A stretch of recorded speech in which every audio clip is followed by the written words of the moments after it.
Happy Easter. This is the season when we wear white. We wear white whether it's the alb of some churches or the surplice over the cassock of others, that white garment with angel wings over the black streetwear of the priest, or whether it's the bishop with puffy sleeves. We wear white at our baptisms, at our weddings, and at our funerals. And finally, when we're the ones who have passed, we dress in that last vestment of the pall. And we vest in white in all those occasions in faith and hope.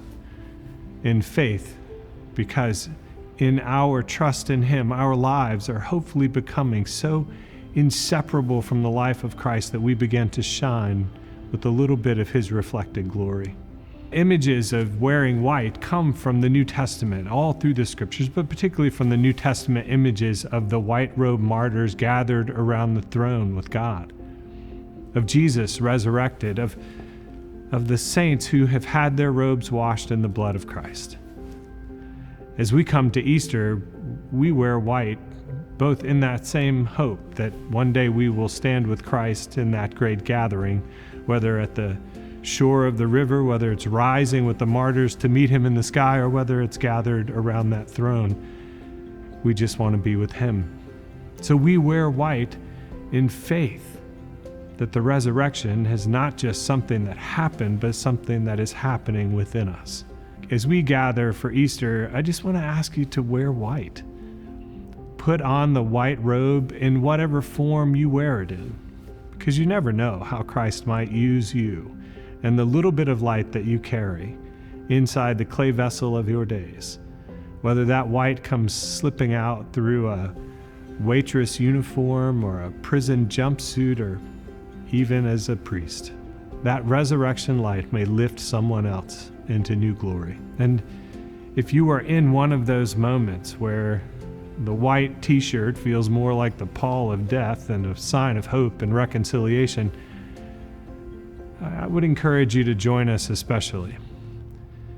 We know what it is to live through the long, dark suffering of the trials that are false and the punishments that are all too real.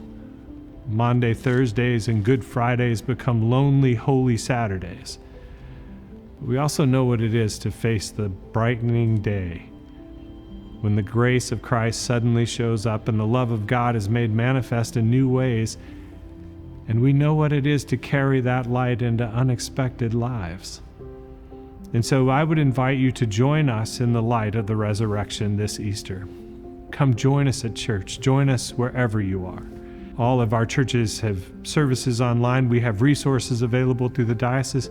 We just want you to gather with us, not just to remember the past, but to let it live within us in faith and hope, and to bring that light of Christ in the small ways of our white vestments and t-shirts and uniforms into other people's lives, to become part of the spreading of the gospel of Christ, the good news that He has risen, and in Him human life is made new, the love of God made known, and the world gets to begin again.